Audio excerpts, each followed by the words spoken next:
Morning po mga kapatid. Ngayong Sunday ay pagpapatuloy po natin ang ating topic about the gospel of our salvation and of our perfect assurance in Christ. Part 3 na po tayo mga kapatid. To start, pakibasa po natin ang Ephesians chapter 1, verse 7. Sabi ni Paul, "In whom we have redemption through His blood, the forgiveness of sins according to the riches of His grace." Manalangin po tayo. Kilang kami po ay nagpapasalamat sa pagkakataon na muli kami ay makatutunghay sa iyong salita. Na kami po ay mapatibay, mapalakas ang aming mga kalooban, at mapuno ng pag-asa sa pamamagitan ng mga pangako mo sa aming ngayong dispensation of the grace of God. Salamat sa aming perfect salvation at perfect assurance din that we are now enjoying in Christ. Thank you for your wonderful promises in your word, and may it be that we all be edified and you will be magnified. In the name of Lord Jesus Christ we pray. Amen. Okay mga kapatid, mag-review po tayo sandali sa ating pong nakaraang pagtalakay, at yan po yung ating uunahin ngayon mga kapatid. Next, kuya. Okay, so nung nakaraan ay naumpisahan na po natin itong tanong na ito, what do we have now after trusting or believing Christ? Of course, wag natin kalilimutan na ang salvation na nagligtas sa atin is naka-focus po yan dun sa cross of Christ. So yung cross of Christ na yon is about the death and the shedding of blood of our Lord Jesus Christ. So dun po na-settle yung ating kasalanan mga kapatid. Kaya nagkaroon po tayo ng kapatawaran ng ating mga kasalanan. At dapat ay alam natin kung ano po yung mga bagay na pag-aari na natin ngayon pagkatapos nating magtiwala o sumampalataya sa ating Panginoon Kristo. Okay, so are we going to do something? Ito po yung problema ng marami, gaya ng naitanong ko na po noong nakaraan. Ang marami pong believers ay nagiging busy po sa paggawa ng kung ano-ano mga bagay upang sa ganon ay mapanatili po nila yung sinasabing, yung tinatawag nating assurance. Okay, ma-maintain nila yung kanilang salvation. Pero nakakalungkot, may kasama na pong works. O kaya naman sinasabi nilang obedience. So, hindi daw po kailangan na mag-obey kung ikaw ay unsaved. Ang kailangan lang ay sumampalataya. Pero kapag ikaw daw po ay saved, kailangan mo na raw ng obedience. Kailangan mo na raw ipakita sa gawa yung kaligtasan mo bilang patunay na ikaw ay ligtas nga. So, ang nangyayari po sa maraming believers ngayon ay nag-iisip sila ng mga bagay na inaakala po nila magbibigay kalwalatian sa Diyos upang matiyak po nila yung kanilang kaligtasan at ma-maintain yung kanilang kaligtasan. Pero kailangan po ba talaga yung works and obedience natin para sa ating kaligtasan? Excuse me. So, instead of resorting to our works, alalahanin po natin na our works and get ourselves busy, maging busy po tayo sa paggawa ng lahat ng bagay o bawat bagay, at nag-iisip tayo ng mga bagay na inaakala natin magbibigay kalwalatian o kasiyahan sa Diyos. Dapat po mga kapatid, ang pagkukunan po natin ng pansin ay yung knowledge. We should know the things that we are now possessors of in Christ. Sa Colossians, I should say sa Philemon verse 6, may binabanggit po si Paul na we have every good thing that is in us, in Christ. So dapat yun po yung mga bagay na pinag-uukulan po natin ng pansin, to acknowledge every good thing or things that we are now possessors of in Christ, mga kapatid. We have total forgiveness of sins, past, present, and future. Yan yung unang bagay, mga kapatid, na dapat nating maintindihan. Salvation and forgiveness of sins go together. Naniniwala po ako na hindi po pwedeng magkaroon ng kaligtasan ng isang tao kung walang kapatawaran ng mga kasalanan. Dahil nagkaroon ka po ng kapatawaran ng iyong mga kasalanan, masasabi po nating may perfect salvation ka at may perfect assurance ka. Kung hindi napatawad ang iyong mga kasalanan, ibig sabihin wala ka pa pong kaligtasan at wala kang perfect assurance. Alalahanin natin, ulitin ko po to emphasize once again, na yung ating sin problem, lahat ng ating kasalanan na settle sa cross. Minsan na pong pinag-sakripisyon, minsan lamang pong pinag-sakripisyon ng Panginoon ng ating mga kasalanan. At hindi na po mauulit yan. At minsan lang po siya magagawad ng kapatawaran ng lahat ng ating mga kasalanan, past, present, and future. So what we have now is total forgiveness. We have total or complete forgiveness of sins. Yung pong verse na binasa natin kanina sa Ephesians 1:7, ulitin lang po natin ulit, mga kapatid. Although oftentimes na po natin binasa ito sa ating pagtalakay, sabi po dyan, in whom, yung po ay tumutukoy sa ating Panginoong Kristo. Okay, notice, we have redemption. So, maliwanag po dito na meron na po tayong katubusan at yung katubusan po na yan, mga kapatid, hindi na po mawawala sa atin. Kung halimbawa magkamali po tayo, magkasala po tayo, which is normal po sa buhay ng isang mananampalataya, pwedeng mangyari after receiving salvation. Ito pong verse na ito, hindi po magbabago. Yung ating pag-aari ay hindi po mawawala. We have redemption through Christ's blood, of course, His blood. Notice, yung word na blood. The forgiveness, ang kapatawaran ng mga kasalanan, plural, gaya na sinabi ko kanina, past, present, future, yan ay alinsunod sa kayamanan, the riches of God's grace. Of course, ang nagawa ng kautusan, mga kapatid, sa ating pagtalakay noong nakaraan is it is magnifying our sins. Dahil sa kautusan, yung ating kasalanan ay exceeding sinful. O kaya tayo ay naging exceeding sinful. We cannot help but sin, kaya ang ginagawa ng kautusan, kinokondem tayo. Pero mas higit po, mga kapatid, yung kayamanan ng biyaya ng Diyos to save us from that awful condition. Doon po sa nakakatakot na kalagayan, doon po sa nakakaawang kalagayan na kung saan inaalipin tayo ng kasalanan hanggang kamatayan, mga kapatid.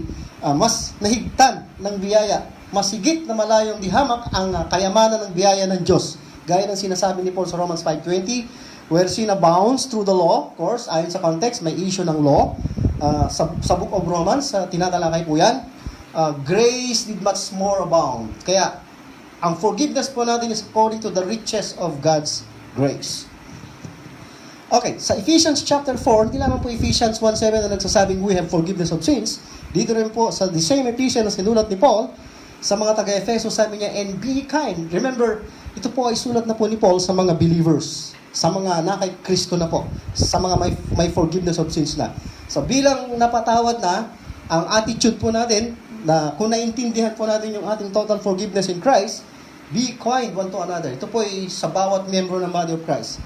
Sa bawat kapatid natin kay Kristo na nakasapi ng church sa present dispensation. So ang ating inuugali dapat, mga kapatid, every day of our lives ay be kind one to another. Kahit hindi po kind yung kapatid mo, yung kaibigan mo kay Kristo, sabi ng Word of God, be kind one to another. Hindi lamang po tayo magiging mabait kung mabait po yung ating mga kapatid o yung pong ating mga brothers and sisters, mga kaibigan, kundi kahit hindi po sila mabait, ang sinasabi ng Word of God, since you are forgiven, be kind one to another. Tender-hearted, may malambot na puso. Then, forgiving one another. Magpatawaran tayo sa isa't isa. Sinulat po yan ni Paul dahil alam po niya na pwedeng magkamali po tayo sa bawat isa o sa isa't isa.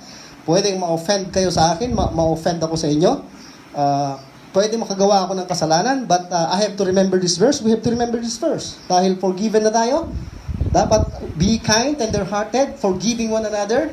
Ang basis po natin kung bakit po tayo magpapatawad sa bawat isa ay even as God, kagaya ng sa Diyos, alang-alang kay Kristo, for Christ's sake. Remember, we are forgiven for Christ's sake. We are not forgiven because of something good that we did in the past. Hindi po tayo pinatawad dahil may nakita ang Diyos na kabutihan sa atin. Kundi pinatawad po tayo ng Diyos alang-alang kay Kristo na namatay dahil sa atin, na nag-alay ng kanyang sarili para sa ating mga kasalanan. So even as God for Christ's sake hath forgiven. Notice yung word na forgiven. Itong forgiven sa tense, mga kapatid, ito po ay past participle. Ibig sabihin, isang bagay na nangyari, yung word na hath ay ang present form niyan sa English ay has. Okay? Has forgiven. So isang bagay na nangyari na at nagpapatuloy, hindi po nawawala yung forgiveness na yan. We have complete total forgiveness. Okay? Past participle yun. Pinatawad na po tayo ng Diyos alang-alang kay Kristo. Kaya maging kind tayo, maging tender-hearted, magpatawaran tayo sa bawat isa.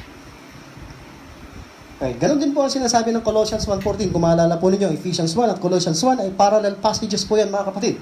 Okay, sabi po ulit dito, in whom, ibang grupo ng tao pero members ng body of Christ, kagaya po natin. Okay, in whom, Christ, we have redemption.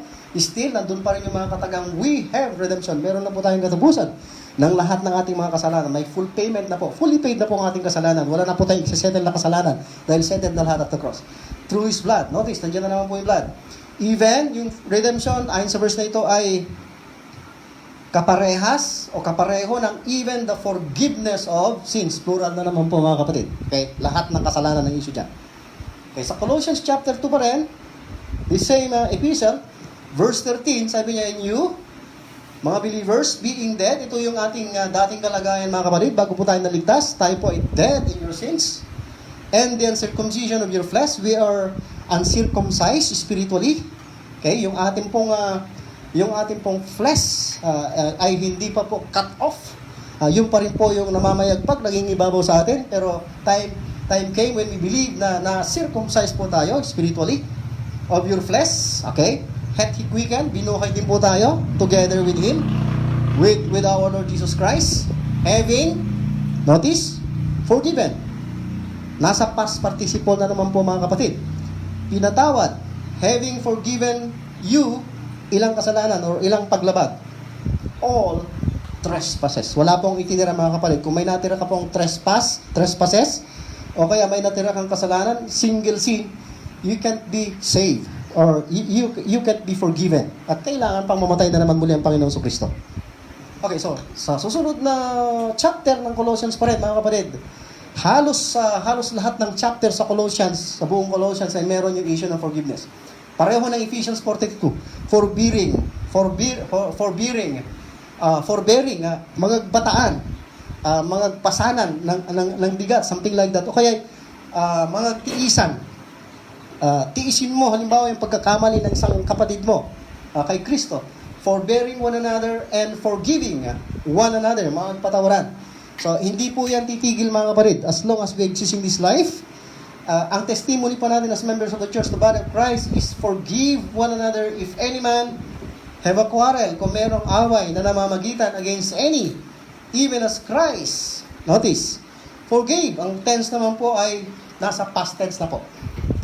Present tense ay forgive, and then past tense is forgiven. Past participle, I should say past tense ay forgave, ang past participle ay forgiven. So, in this verse, ginamit po yung salitang forgave, pinatawad. Kailan ka po pinatawad? Kailan po natin natanggap yung kapatawaran? The day we trusted our Lord Jesus Christ. The day we put our trust in the finished work of Christ at Calvary. That was the day, yun po yung araw na iginawad na po yung kapatawaran. You are already forgiven. Christ, mismong ang Panginoon, forgave. Wala na pong patatawarin mga kapatid. Past tense, forgave you. Lahat ng members ng church sa Body of Christ po yan. Okay? So, also do ye. Magpatawad din po tayo kung paano pinatawad na po tayo, ulitin ko po, ng ating Panginoon sa Kristo. So, excuse me. What shall we do when we commit sin? Yan po yung isang malaking tanong sa mga maraming naniniwala na salvation is by grace, may assurance na po, at na-enjoy na po yung assurance. Okay? What shall we do when we commit sin? At maging yung mga hindi pa rin po sigurado, may duda pa rin sa kanilang kaligtasan. Okay? May duda pa rin. Hindi pa rin nila na-enjoy yung kanilang assurance of salvation. Ito po yung malaking tanong. What shall we do when we commit sin? Ano po bang ating gagawin kapag tayo nakagawa ng kasalanan? It is a reality mga kapatid sa mga anak ng Diyos. Kahit sa mga sinasabi nating workers, pwede pa pong magkasala, wala pong sinisino ang kasalanan. Kung nanaisin po natin at maghihil po tayo sa kasalanan, pwede pong mangibabaw ang kasalanan. Nasa atin po yan. Although may victory na po sana tayo. Dahil sabi po ng Word of God, for sin shall not have dominion over you, for you are not under the law but under grace. Sabi po ng Romans chapter 6 verse 14. So what shall we do when we commit sin? Even after knowing, maging pagkatapos na malaman natin yung katotohanan na tayo ay napatawad na. So we are already forgiven. Na ilang verses na po yung pinasa natin, ano? Okay, maliwanag po yan. We have known it through the Word of God. Okay, mga kapatid, tuloy po natin. Okay, ito po yung kadalasang sinasabi ng marami. So itong mga susunod na mga slide, mga kapatid, ito po yung solusyon ng karamihan sa mga Kristiyano na naniniwala silang saved na po sila, may eternal security, pero kapag nagkasala, ito agad yung iniisip nating paraan na I have been a Christian for more than 20 years. At ang pagkaakala ko, kapag nagkasala ako, nakagawa ako ng paglabag sa salita ng Diyos, ay kailangan ko mag-confess. Dahil nagsimula po akong believer, pero hindi po solid yung right division na pag-aaral ko ng Word of God. So may halo po mga kapatid. So every time na isin noon mga kapatid, nasa isip ko po kagad na kailangan kong humingi ng kapatawaran. So, yan. Yung po bang confession of sin solution po ba yan? Sa mga believers, sa mga napatawad na kapag nakagawa sila ng kasalanan? Okay, tingnan po natin. Nasa 1 John 1:9 po kasi yan, mga kapatid. Kaya ito agad-agad yung ina-apply. So, sabi ni John, if we confess, so, nandiyan po, malaki. Kung ihahayag natin o ipahayag natin ang ating mga kasalanan, Ang Diyos, He is faithful and just. Ang Diyos ay tapat at matuwid na patatawarin tayo sa ating mga kasalanan. At lilinisin to cleanse us from all sa lahat ng ating kalikuan. By the way, mga kapatid, sa mga nag-aaral ng Word of God rightly divided, at mamaya ay tatalakayin ko po kung paano po yung tamang approach sa Word of God. Ang isang tanong po dyan, mga kapatid, sino po ba si John? Sino po ba si John sa ating mga Gentiles, sa ating mga members ng Body of Christ? Si John po ba ay apostle ng mga Gentiles? Okay. Sa mga nagbabasa po ng Word of God at familiar po sa mga pangalan ng 12 apostles sa Matthew chapter 10, kasama po si John sa 12 apostles. So po siya po ay kabilang sa apostol ng bansang Israel. Para sa mga sa kabatiran po ng mga hindi nakakalam, bakit 12? 12 po ang pinili ng Diyos na apostles nang siya narito sa lupa, at maging si Judas na namatay, nagbigti, ay pinalitan din po ni Matias, naging 12 din. Bakit 12? Sapagkat sila ay kumakatawan sa 12 angkan o 12 tribo ng bansang Israel. So 12 apostles representing each tribe, dahil may 12 tribes po sila, mga kapatid. So si John ay kabilang sa 12, at ang kanyang audience, o ang kanyang mga ina-addressan, mga kapatid, ay walang iba kundi ang Israel. Kasama na rin po dyan yung little flock, yung mga believing Jews na nasave sa ministry ni John the Baptist, ng Panginoon Kristo, ng 12 apostles, at maging sa early period ng Acts. So sila po yung sinusulatan. So si John, uulitin ko lang po, hindi po siya apostle ng Gentiles o apostle ng kasalukuyang dispensation of grace ng Church of the Body of Christ. Tuloy po natin. Okay, so why confess sins? So basing doon sa verse na yon, bakit daw po, o doon sa paniniwala na yon, gaya nung una, paniniwala ko rin, bakit daw po tayo magko-confess ng kasalanan? Ano po ba yung dahilan? Siyempre, nagkasala, iniisip natin, kailangan kong mag-confess para mapatawad. So, tingnan natin, halimbawa. Next. Ito po, isang verse na nasa isip ko noon tuwing ako magkakasala, although, iniisip kong tinanggap ko ng Panginoon, saved na ako, pero may problema pa rin. Kailangan kong gawin ito dahil sabi ng Psalm 66, kapag nagkasala daw ako, yan, if I regard, kung pakukundanganan ko ang kalikuan, kasamaan, kasalanan sa aking puso, the Lord will not hear me. So, yan yung problema. Kailangan ko mag-confess, nakagawa ko ng kasalanan, ng iniquity, ng kasamaan, at nasa puso ko yan, kailangan i-confess ko yan sa Panginoon, dahil kung hindi daw po ako pakikinggan ng Panginoon sa prayer. Next. Okay, sa Isaiah 59:2, ginagamit ko rin po ito noon, kahit na nasa paniniwala pa rin ako ng tinatawag na karamihan sa mga kaibigan, kapatid natin dyan sa full gospel movement. Ginagamit po natin to. But your iniquities, yung kalikuan, plural na po yan, ay nagpahiwalay, have separated between you and your God. So, dahil nakagawa ka ng kasalanan, kasamaan, nahiwalay ka sa Diyos. Wala ka ng fellowship with God. So, ang paniniwala pa po natin is yung relationship hindi po nawawala, pero yung fellowship pwede daw pong mawala. Pero mga kapatid, subukan nyo pong aralin sa Bible kung tama po ba yun, na ang fellowship natin nung tayo ay nakay Kristo na, mula nang sumampalataya ay napuputol.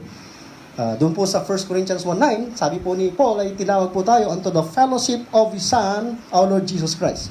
So kung tinawag ka ng Diyos through the gospel, doon tungo doon sa fellowship with His Son, the Lord Jesus Christ, at mapuputol yon, mawawalan ka ng fellowship with Jesus Christ, delikado po yon. So I don't think so na tama pong sabihin na yung relationship hindi po mawawala, pero yung fellowship mawawala. There is no such thing in the Word of God. Okay, next pa, kuya. Okay. So, continuation po ng Isaiah 59 ba kuya? Yeah, 59. Okay, sabi niya, and your sins I've hid. Yun daw pong kasalanan natin, okay, yun yung dahilan kung bakit itatago ng Diyos yung mukha niya.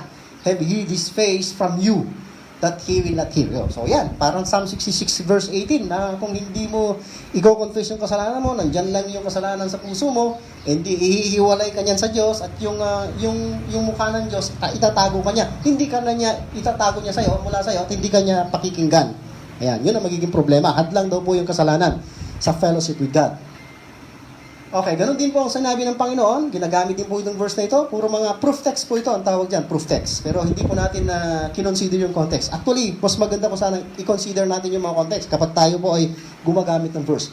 Wala po tayong time ngayon. Maybe sa mga susunod na pagtalakay ay i-consider po natin yung mga context ng mga verses na yan. Ang point ko lang po is ginagawa ko pong pinapatibay ko po yung paniniwala dati Paniniwala po dati at paniniwala ng marami na kailangan daw po mag-confess dahil sa mga verses na yan. So madali lang pong gumamit ng Word of God, tutuhugin mo lang yung mga verses and then magko-conclude ka, parang tama na po yung doktrina. Pero hindi po ganoon ang pag-aaral ng Word of God, mga kapatid. Dapat po nating maintindihan na meron pong binigay ng Diyos na pangamaral. O sabi ng Panginoon sa kanyang audience, siya nabubuhay, now we know that God heareth not, ang Diyos hindi niya pinakikinggan ang mga makasalanan. So kung ikaw ay nakagawa ng kasalanan, considered ka na makasalanan. So hindi ka pakikinggan ng Diyos dahil inihiwalay ka ng kasalanan mo sa Diyos. Itatago niya yung mukha niya mula sa iyo at hindi ka niya pakikinggan. Okay, next.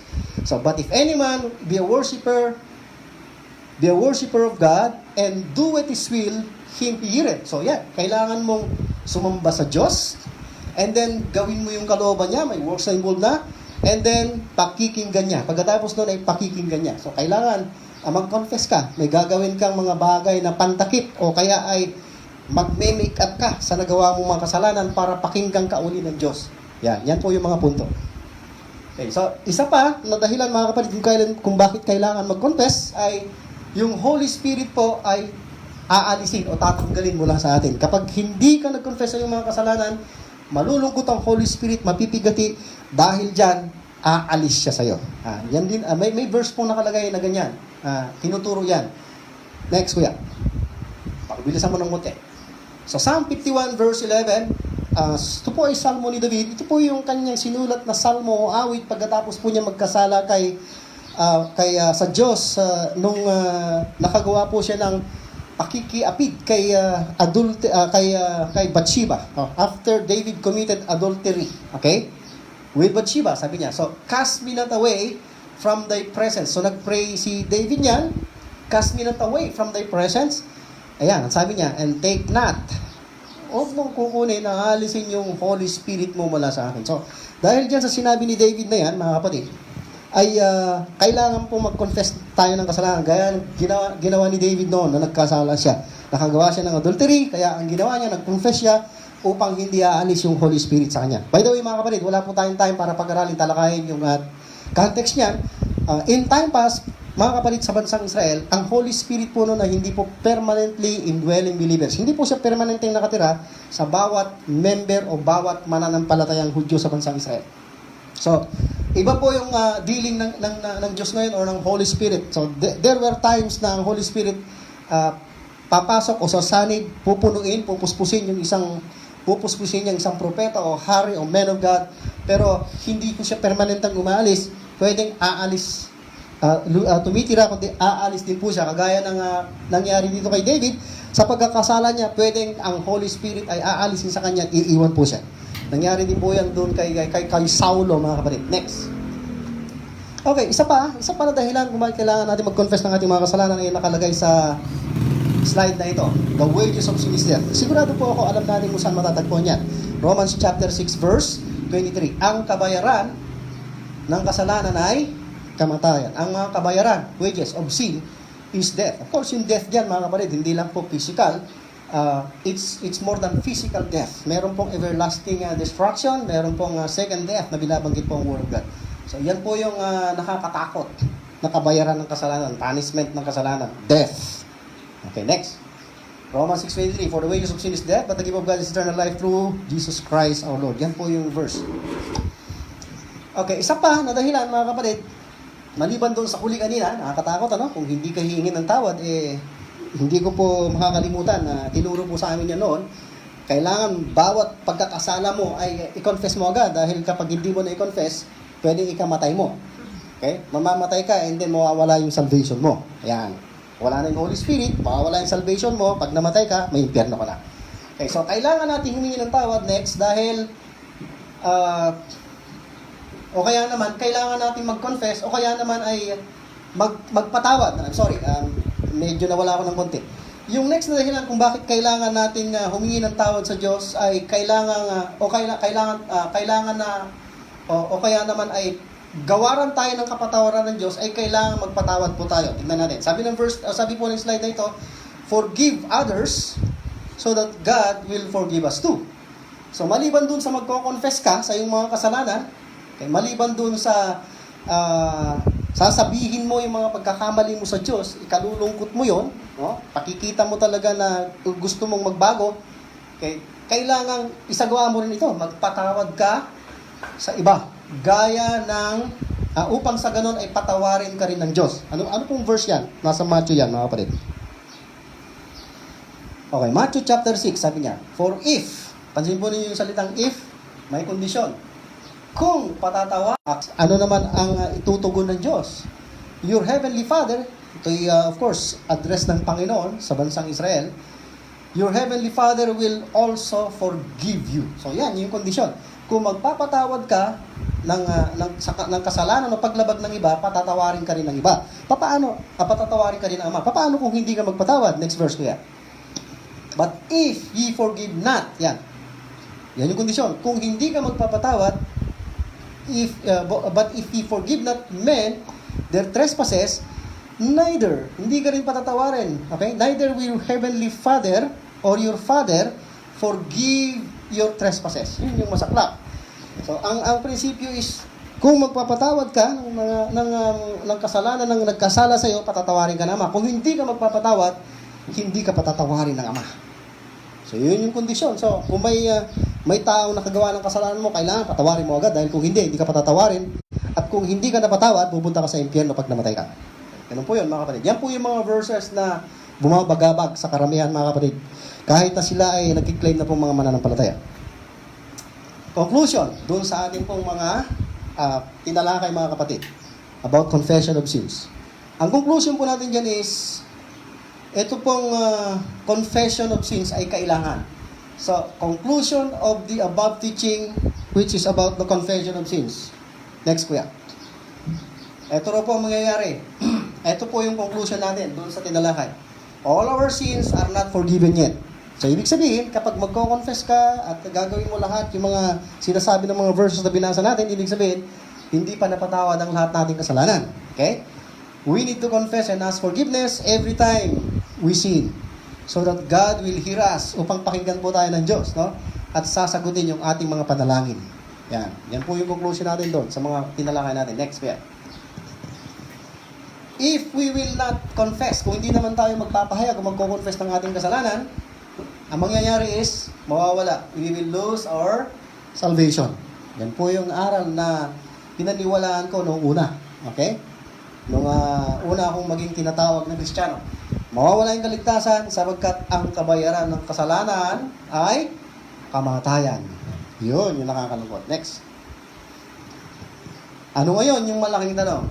A big question. And what is that big question? Why did Paul teach that we already have forgiveness of sins? So, bakit ganon, mga kapatid? Bakit tinuro ni Paul, tinalakan natin kanina, na meron na tayong kapatawaran ng mga kasalanan? Pero doon sa mga verses mula Old Testament, kay John, sa ating Panginoong Kristo mismo, nagsasabing, mag-confess tayo, humingi ng tawad. Okay? Dahil may mga dahilan kung bakit. No? Pero bakit itong si Paul, naiiba siya? Kinokontra po ba niya ang mismong salita ng Panginoon, yung sinabi ni David, ni John Apostle, at ng ilang pa mga Bible writers? Why did Paul teach that we already have, meron na tayong forgiveness of sins? Next, yeah. Why does other Bible writers teach confession? Yan, kaya kanina ng mga binasa natin, bakit sila nagtuturo na may confession of sins? Do they disagree? Hindi ba sila sumasang-ayon kay Paul? At kinokontra ba nila? Are they contradicting Paul? Yung kanyang aral, yung kanyang sulat, yung kanyang doktrina? Okay, isa pang malaking tanong dyan, mga kapatid, is the Bible full of contradictions? Ito po ng Biblia na hawak natin ngayon, na pinaniniwalaan po natin Word of God ay puno ng contradictions. So yan, obvious po na parang contradiction po yan, seeming contradiction, no? At nakakalito po ba ang Word of God? Yan. Ano po yung solusyon natin? Para maayos po natin yung parang problema na yan. Okay? Parang pagkokontra-kontra nitong mga Bible writers. The only solution, like po kuya, to this dilemma, parang nasa dilemma tayo eh. Confusion ang dulot niyan, mga kapatid. Sa mga hindi alam kung ano yung paraan ng pag-aaral ng Bible. So ano yung solusyon? Eto na po.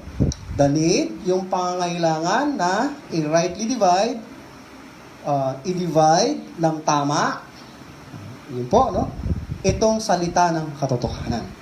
So ito pong Bible na hawak natin ay Word of God po ito. At tinatawag din po ito na Word of Truth. Minsan ginagamit din po yung mga katagang Words of Truth. Dahil naglalawan nga po ng mga salita ng katotohanan itong one book na ito. Tingnan na po natin yung verse. Okay, bago natin tingnan yung verse, ito pa. The need to recognize, yung pangailangan na i-recognize, tanggapin, kilalanin, yung iba't ibang dispensasyon or dispensations, okay, na itinuro sa banal na kasulatan. The need of a right approach, yung tama pong approach to a profitable sa isang kapakinabang na Bible study. So kung wala po tayong, hindi po natin i-recognize yung mga iba't ibang dispensations na nakalatag sa Bible, at hindi po natin gagamitan ng tamang approach, tamang pamamaraan, ang Word of God upang maging kapakipakinabang yan, hindi po natin masosolve yung problema natin, yung mga confusion na yan, o yung dilemma natin, mga kapatid. Okay, paalala lang po, we will be having a separate study or teaching on how to study the Bible, the Word of Truth, rightly divided. Wala po tayong time na talakayan ngayon. Magkakaroon lang po tayo ng pagsilip o sa kapakanan po ng mga hindi pa po aware, hindi pa po nakakaalam kung ano po yung rightly dividing ngayon. Kagaya ako nung una, nung i-introduce sa akin yan, ay hindi ko maintindihan. Sisilip po tayo ng ilang mga verse sa Bible, magkaroon lang po tayo ng idea. Let's have a brief review of what rightly dividing is, mga kapatid. Okay, 2 Timothy chapter 2 verse 15, sabi ni Paul, study to show thyself approved unto God, a workman that needeth not to be ashamed, rightly dividing the word of truth. Ang first word po ay study. Okay? Wala po akong ibang nakitang Bible sa English at sa Tagalog o namang translation, Bisaya, o Ilocano na ito po yung first word, study. The King James Bible has this first word, study. At ako'y naniniwala na alam po natin ang ibig sabihin ng study. Kahit ng mga nasa elementary pa, alam nila yung word na study. Okay, so, study, bakit tayo mag-study o mag-aaral? To show thyself. Of course, ito ay sulat ni Paul kay Timothy. Kaya thyself, singular po yan. Okay? Approved unto God. So, pag-i-study mo, ang iyong goal ay to be approved unto God, not unto men. Of course, kapag nag-aaral ka ng word of God, hinahanap mo ang katotohanan, you are not seeking the approval of men, but the approval of God. You're not seeking the praise of men, the praise of God. Okay? Hindi tayo men pleaser, kundi God pleaser. A workman, dahil si Timothy ay workman, that needeth not, walang dapat ikahiya. Rightly, ito na po, yung pamamaraan ng pag-aaral. Wasto o tama, the opposite of right is wrong. So, rightly dividing, merong divisions, ang word of truth. Hindi po sasabihin ni Paul yan na study, rightly dividing the word of truth, kung wala pong right division sa word of God. Of course, marami pong nagkiklaim gumagamit ng verse na ito, gumawa po ng mga dispensational church, dispensational studies, at lahat nagkiklaim na rightly dividing. So, dapat po maging maingat po tayo, mga kapatid. So, kung gagamit po tayo ng chart, wag po natin gagamitin parang doctrinal statement yon. Gamitin lamang po natin yun na parang illustration para maintindihan.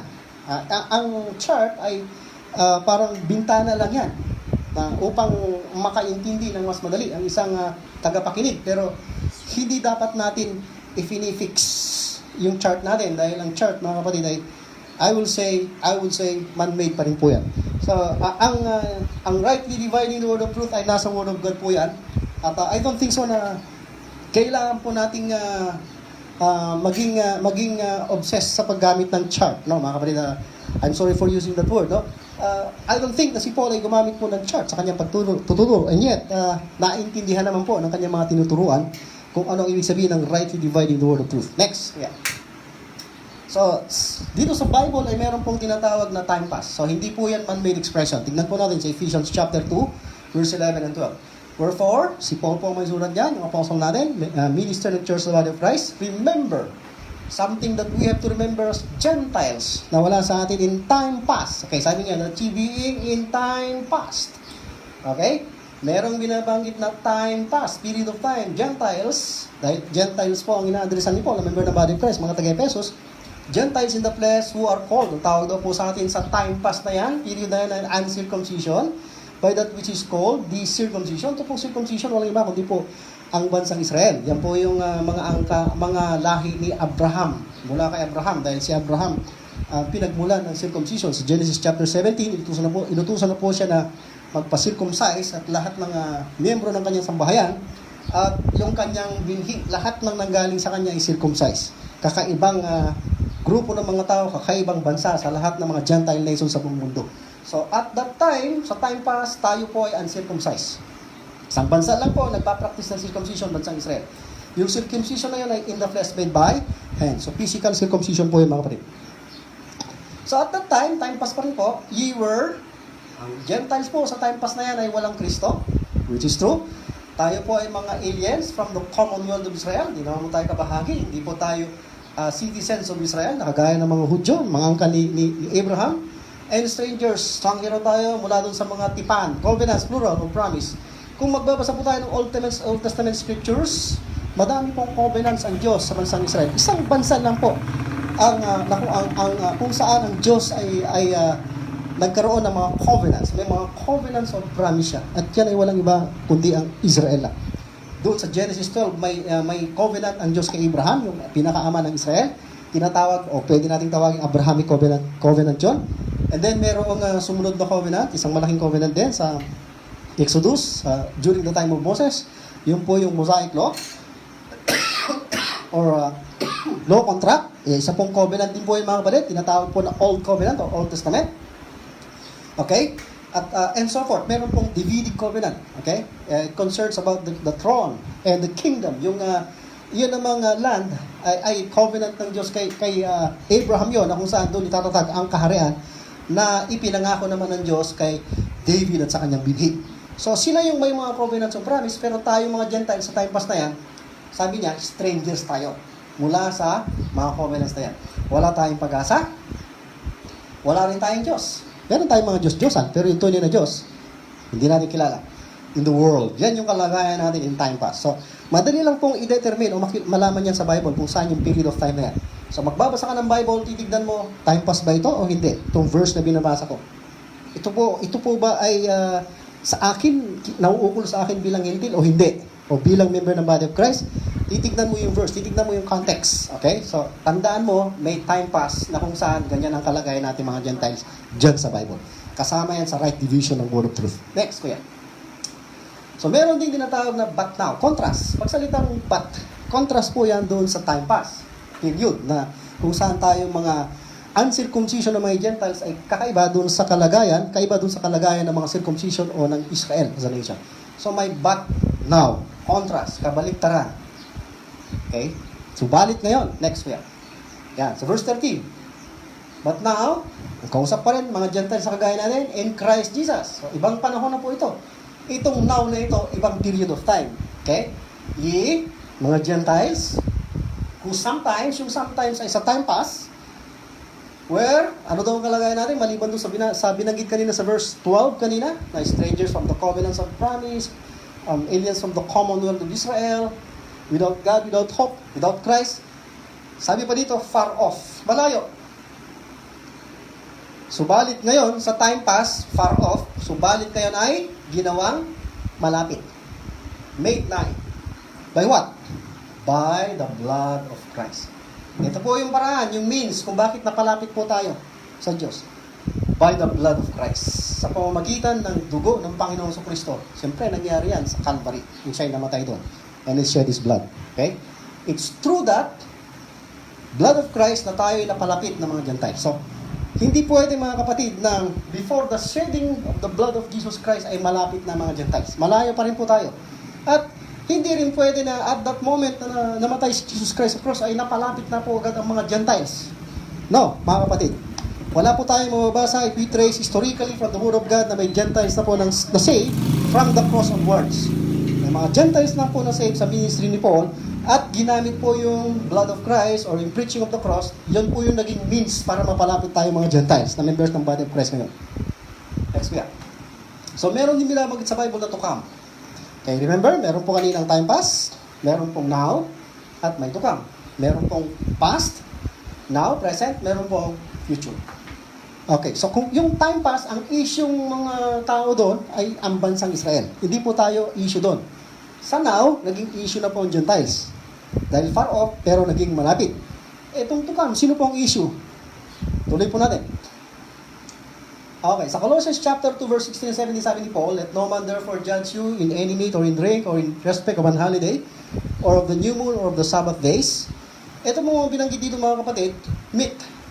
Mga pagkain sa batas na ibinigay ng Diyos kay Moses, may mga lituntunan tungkol sa pagkain, sa mga inumin, sa mga holiday. Marami po silang mga observe na mga pista, araw, buwan, years, no? Kung mabasahin po ninyo ang Old Testament, no? Na yung mga batas na ibinigay ng Diyos sa Israel.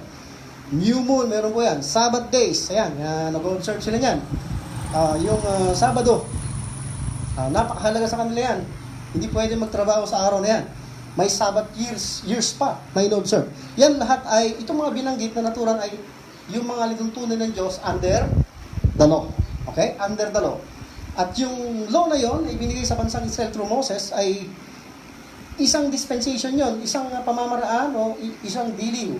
Ginamit ng Diyos yon para pakitunguhan to i-deal out yung kanyang bayan sa time pass.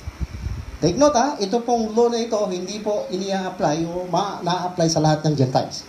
Ito po ay exclusive na ibinigay sa isang bansa na pinili ng Diyos in time pass. Okay? Ang bansang Israel. Okay. Sa verse 17 sabi niya, yung which ay tumutukoy po doon sa, binanggit kanina sa verse 16, yung law. Okay? Okay? Yun daw pong law na yun ay shadow. Yan po ay anino ng ng mga bagay na darating. So, nandyan po yung tukam. So, sino po ang issue under the law? Sino pong mga tao? Ang issue po under the law ay walang iba kundi ang bansang Israel. At since yung pong law na yun ay shadow of things to come, sino pong issue ulit dito? Walang iba kundi ang Israel pa rin. Continuation po ng law, Old Covenant, dahil meron pong ginawang bagong covenant, isa po yun sa mga covenant ng Diyos, sa bansang Israel, pinangako na yan sa Jeremiah 31:31, sa Ezekiel chapter 36, mga kapatid, may new covenant po ang Diyos sa kanila, na isasakatuparan niya in the future, sa world to come, okay? Yan po yung issue, may to come, okay? But, subalit, the body is of Christ. Ang issue ngayon, sa panahon ngayon ay tayo, yung katawan natin ay para kay Kristo o yung katawan mismo ay kay Kristo. Next. So take note, yung tatlong period of time na yan. Ngayon sa Hebrews is an epistle, isa pong sulat yan para sa mga Hebrews dahil yan po yung kanilang salita. Israel pa rin po yan. Yung kanilang salita ay Hebrew. Kaya tinawag silang Hebrews. Okay, so Hebrews, sabi ng chapter, parang kulang yata ko yan. Walang nauna? Okay, sige, tuloy lang natin. Parang may missing tayong mga verses dyan Tingin ko, meron tayong kulang dyan, chapter 2, verse 5, gano'n. Pero anyway, for the law, having a shadow of good things, mamaya siguro, nandiyan sa susunod, no? So, for the law, kanina, nakita natin sa Colossians 17, yun yung shadow. Shadow of good things to come. So, yan, no? Take note. May binanggit si Paul na shadow na law at may things to come, which is ang concern pa rin yung mga Hebrews o yung bansang Israel. So, pareho, parallel passage. Tama lang pala, kung yung nagkamali mo yan. And not the very image of the things, next, can never with those sacrifices which they offered year by year continually make the comers thereunto perfect. Okay, take note shadow of things to come, yung law na yon, pero ang Hebrews tumatalakay sa isang better covenant, new covenant made with the nation of Israel. Yan, sa verse 5, ito na yung sinasabi ko kanina.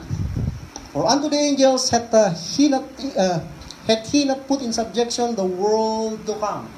So yung world to come, yung to come ay may associated word na world.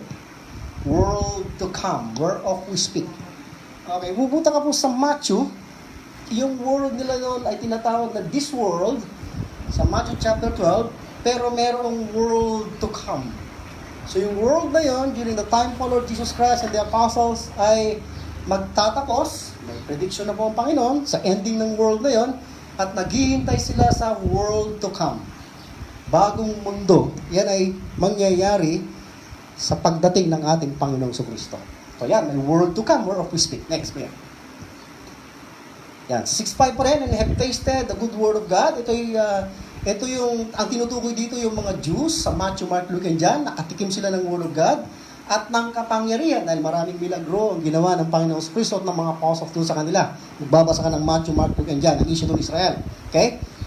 Nakatikim po sila ng Word of God at ng powers of the world to come. So may patikim po doon, pero sa world to come, mas marami po silang makikitang milagro at blessings and abundance in the kingdom of our Lord Jesus Christ. Ibang-iba sa mundo nila noon. Yung mundo na kung saan ang Panginoon ang magiging hari in the future. Okay, so nakita natin ngayon. May oras na po tayo? Ilang minuto pa? May timer po tayo dito. Okay, next. To what period of time? So anong period of time? Yung sa tatlong mga binanggit. Tayo kabilang. To what period of time do we belong? Okay? Sagot dyan is, we do not belong to time past, of course. Hindi tayo ang issue dyan. Hindi tayo kabilang sa bansang Israel, no? Malayo po tayo without God, no? Kung ano-ano pa, binanggit kanina. Next. We do not belong to the world to come. Dahil Hebrews po ang issue doon, yung covenant made with the nation of Israel. Although the Gentiles are in view also in God's program, pero ang primary concern ng Diyos doon sa mga covenants na yan, mga pangako ng Diyos sa kanyang bayan ay ang bansang Israel. Kung meron mang blessing ang mga Gentiles ay through Israel. Kung ang mga Gentiles man ay pagpapalain, okay, through Abraham seed, kung ibe-bless din ng mga Gentiles yung seed of Abraham, ang bansang Israel. Kung i-curse nila, mag-curse din ng mga Gentiles. So yun yung pamamaraan ng Diyos. In time past at sa world to come, ang issue ay Israel, the Gentiles will be blessed through Israel, through our Lord Jesus Christ. Okay. Okay, ulitin ko lang. We do not belong to the world to come. We do belong to the but now period. Yan. But now. Ang sinasabi ni Paul sa Ephesians 2:13. Next we have. We therefore have, yan, ito na po yung conclusion natin. Ito po yung sinasabi ko pong rightly dividing. May division of times. At sa division of times na yan, yung Word of God, ilalagay mo sa lugar. Doon mo ilalagay yung mga scriptures kung saan mag-fit. Kaya yung mga word of truth na yan, para sa time pass ba? Para sa now ba? O para sa to come ba? Sino ba yung mga kinaukulan? Importante po kung kanino ina-address, kung sino mga tao ang involved, mga kapalit, sa right division. We therefore have to rightly divide. The opposite is wrongly divide. The word of truth. Kaya hindi po pwede maghiwalay yan. Kapag walang right division, masisira po yung word of truth. Magiging word of lies na. Kung wrongly dividing, magiging word of lies na po. Okay?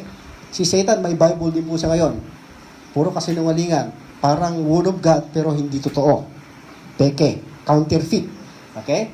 So, we therefore have to rightly divide the word of truth in these three main periods of time. Ano yung three main periods of time? Time past, now, and to come. Time past and world to come belong to the nation of Israel. Okay, na-point out na natin. Nulit ko lang po. Now period belongs to us. Sa ating ngayon, ang mga Gentiles, members ng body of Christ, saved by grace through faith, through the finished work of Christ at Calvary. Tayo yung tinatawag na church sa now period. In time past, ang church ay bansang Israel. Ang church in time past ay nation. Ang composition ng church sa body of Christ ngayon ay nations. Okay? Wala pong nation na itinataas ang Diyos ngayon. Kinikilala na kagaya in time past. Lahat po ng mga nations ngayon, individual members of every nation ay pwedeng maging member ng body of Christ by grace through faith, believing the cross work of Christ in this present dispensation of the grace of God. So bago yung dispensation of the grace of God ay binigay kay Paul, Ephesians 3:1 and 2, Colossians 1:25-26, ay nasa law dispensation. Ang dinidispense ng Diyos ay yung law sa bansang Israel. Okay, so yung mga sulat ni Paul, mula Roma hanggang Philemon, 13 po yan, yun, belong to us. Members of the church sa body of Christ. Largely Gentiles, karamihan Gentiles. Naka-address po yun sa ating ngayong panahon. Okay? In today's present dispensation of the grace of God. Well, hindi ko sinasabi na lahat ng nilalaman ng Romans to Philemon ay exclusive lang sa now period. Kaya sa mga susunod na pag-aaral natin, makikita natin na may mga scriptures din. Although sinulat sa atin, ang point ko na dito is yung Romans to Philemon ay naka-address specifically sa atin. So, dapat iintindihin natin yan. Kung ano yung mga umiira na teaching o scriptures sa kasalukuyan, dahil meron ding mga issue ng to come sa mga sulat ni Paul. So, yung sinasabi ko sa inyo, yung rightly dividing ay yung rightly dividing talaga ng word of truth, ng word of God. Hindi yung i-chart lang po natin. So, Paul, our apostle, does not teach us Apostle po natin ngayon, Romans 11:13, apostle siya ng Gentiles, magnify mine office, sabi niya, speak to Gentiles, sinasama sa the apostle of the Gentiles, magnify mine office, Romans 11:13, siya po yung apostle natin, sabi niya, hindi tayo tinuturuan, members and church of body of Christ, sa pamamagitan ng kanyang mga sulat, na mag-confess. Never na sinasabi ni Paul sa kanyang mga sulat, sa kanyang 13 sulat na kapag nagkasala ka ay ihayag mo yung mga kasalanan mo. Okay? Dahil ang tanging dahilan na napatunayan po natin, meron na tayo nito. We already have total forgiveness now. Okay? If you believe the verses na tinalakay natin kanina sa Ephesians, sa Colossians, okay? Then, you should not doubt na yun ay salita ng katotohanan. At ilalagay mo lang po sa lugar upang hindi ka malilito. Kung imimix mo yan doon sa mga scriptures in time pa sa tukam, magko-contradict po mga kapatid. Magiging confusing po ang Bible. But since na-identify natin na si Paul, yung apostle natin, at nasa now tayo, we have to believe him. At ayon sa kanya, we have total forgiveness. Ang basis, the cross of Christ. The all-sufficient work of Christ at Calvary for us na hindi pa po nangyari in time past. Next. Ayan. Yan, yung point ko. The cross of Christ, yung death of Christ, shedding of blood, yung kanyang resurrection from the dead. Okay? Hindi pa po yan nangyari during the time of Abraham, Moses, sa time ng Israel in time past. No? Yung the cross of Christ provided for us total forgiveness. Ngayon, okay? Of sins. This was not the case in time past with the nation Israel. So, hindi po na-preach kina Abraham, kina Moses, sa bansang Israel na Christ will die. Hindi po sinabi ng scripture na believe the Lord Jesus Christ who will die, na mamamatay. Parang they will believe a future sacrifice. They will believe a future Savior who will die at Calvary. Hindi po yun ang message or gospel in time past. Wala pong ganun, di ba ang gospel? Kung kakaroon po tayo maraming time, ay tatalakayin din po natin yung iba't ibang gospel messages in the Bible. Rightly divided din po ang props para hindi po tayo malito. Ulitin ko lang, the cross of Christ provided for us total forgiveness. Kung bakit po rin tayong total forgiveness ngayon? This was not the case in time past with the nation of Israel. Next.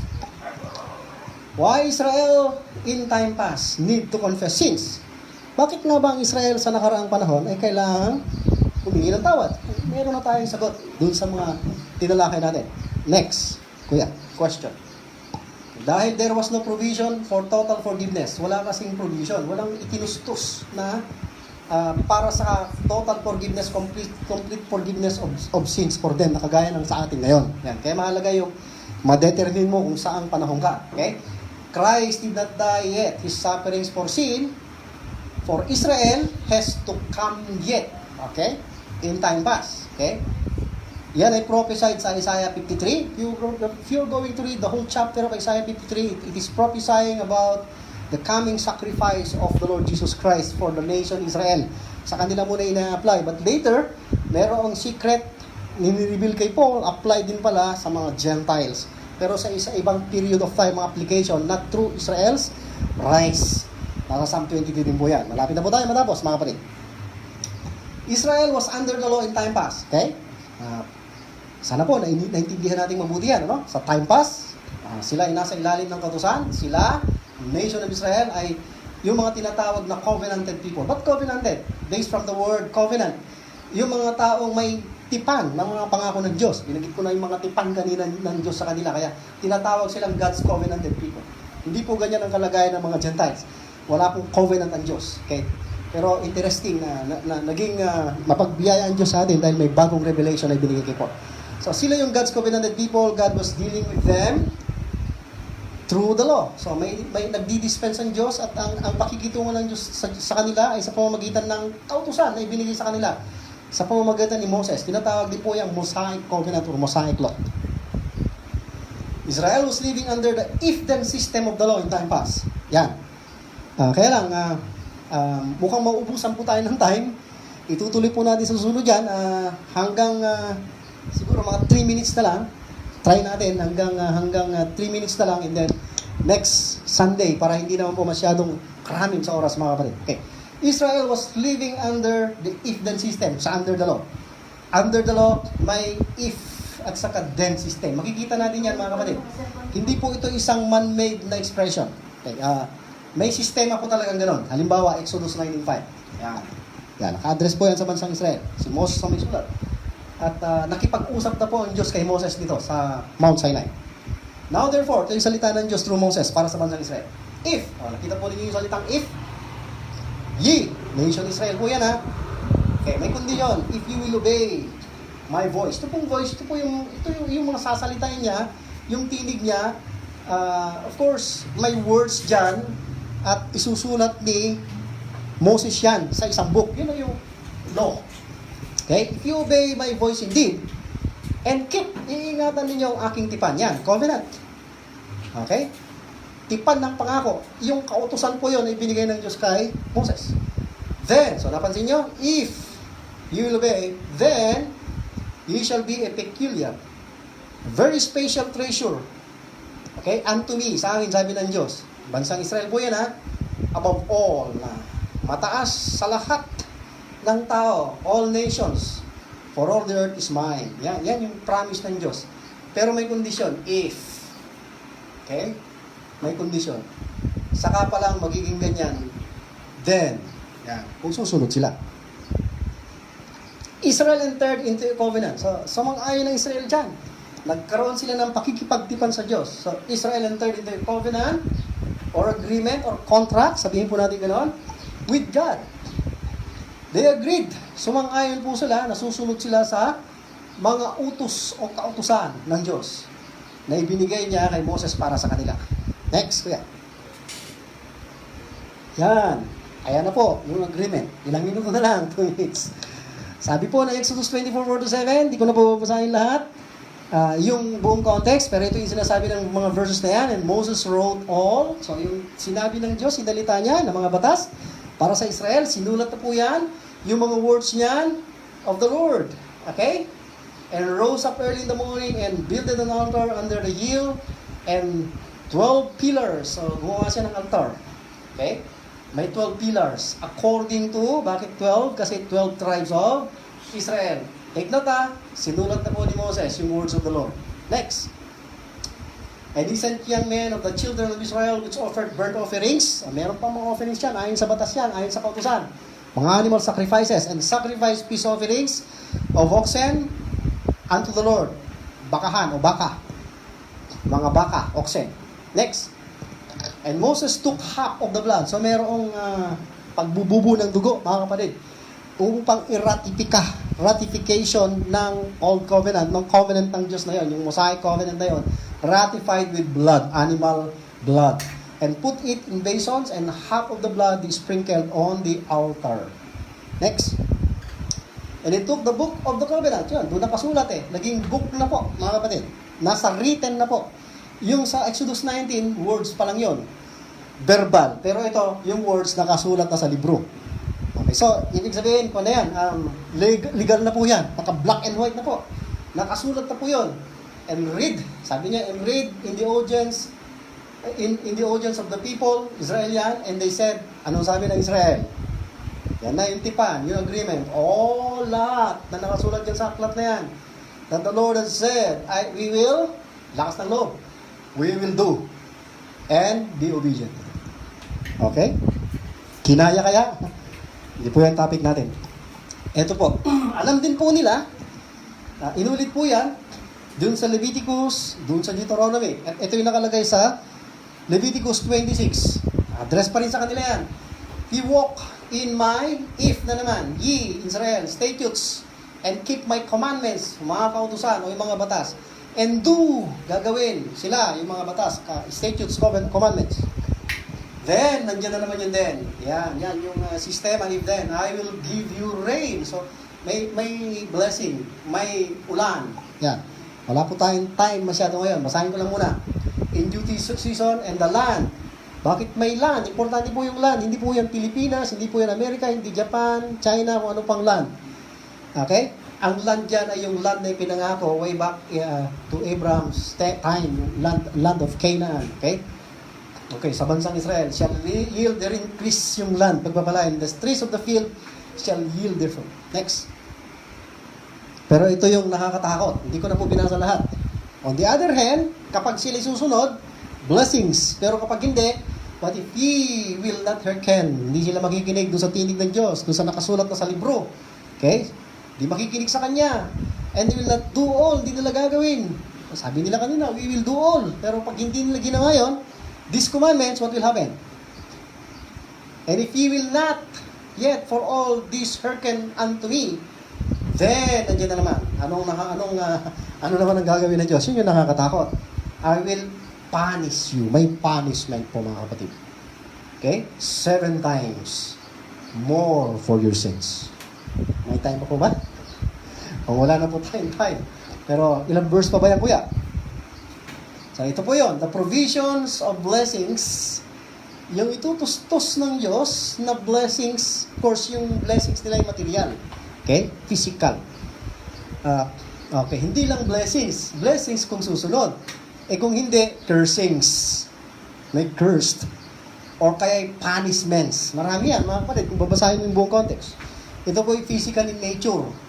Physical po yung mga yan. Blessings physical, yung punishment physical. Okay. Kung hindi sila susunod, no? Walang provision. The provisions of the blessings, material, and cursings, punishments, physical in nature of the law were made clear. Maliwanag sa kanila yan. Nakasulat sa aklat. Okay? Hindi po sila naglulukuhan dyan at hindi po naging malabo ang Diyos. Clear. Okay? To them sa bansang Israel. Okay. They know, alam nila, dahil nakasulat po na kung hindi sila susunod, okay, they know that if they obey, I should say, if they obey, kung sila susunod, then, blessings in abundance. Physical blessings. Okay? Darating sa kanila yun. Basahin niyo po yung Deuteronomy 28, 1-14. Sana po, may time po kayo para basahin yan. Nandiyan po yan. Sa bansang Israel po yan, Huwag po natin i-apply ngayon. Di po tayong kinaukulan. Nasa time pass po yan. Under the law. But if they disobey, kung hindi naman sila susunod, kabaliktaran, so sasalungat po sila, ano po ang mangyayari? Cursings, punishments, or chastisements. Kaya may palo in time pa sa bansang Israel na ina-apply din ng marami ngayon. Hindi po yun para sa atin. Nasa Deuteronomy 28:15-45 naman po yun. Darating sa kanila kung hindi sila susunod sa halip na blessings. Meron na lang. Magdalawa na lang. What should they do when they commit sins? Yung gagawin nila kung nakagawa sila ng kasalanan. Nasa ilalim po sila ng covenant, kontrata. Importante na susunod sila doon, mga kapatid, ano? Meron bang provision? Meron po bang pantustos? O meron po bang promise ang Diyos? May provision po ba doon sa law? Doon sa mga kasalanan kanilang nagawa? Anong gagawin nila? Nasa kontrata po sila, covenant. Kapag sila ay nagkasalat, nalabag nila yun. Yan po yung mga tanong na sasagutin natin. Next Sunday na po, no? What about us? Sa atin naman din ngayon. Ngayong present dispensation, sa now. Okay? Anong gagawin natin kapag tayo nakagawa ng kasalanan? Gaya ng sinabi natin kanina. Okay? At ito po yung problema ng iba. Kapag ituturo po daw na save na po tayo, at may total forgiveness, baka gawin daw lisensya. So yan, ilagay na natin sa question na sasagutin sa next Sunday. Is grace a license to sin? Lisensya po ba yan para magkasala? Ano mga kapatid, pag naintindihan po nyo ang grace, malayong mangyayari po yan. Sana pagkukulan natin ng panahon ang pag-aaral ng Word of Truth. Maraming salamat po sa inyong panahon at sa inyong time na inilaan para sa pag-aaral ng Word of God. At nawa ay na-edify po tayo, mag-pray po tayo sandali. Father, we thank you for the opportunity once again namin pong nagugol sa pag-aaral ng iyong mga salita. Nawa kami po ay napatibay at nahamon upang mag-aral pa ng iyong salita. Hindi po sana isang offensive na bagay sa amin ito o makapagpapasama ng aming kalooban, hindi makapagpapatibay at believing the Word of God rather than believing just a person or believing or doctrines, man-made doctrines, Father. Salamat sa iyong mga pangako in this present dispensation of grace.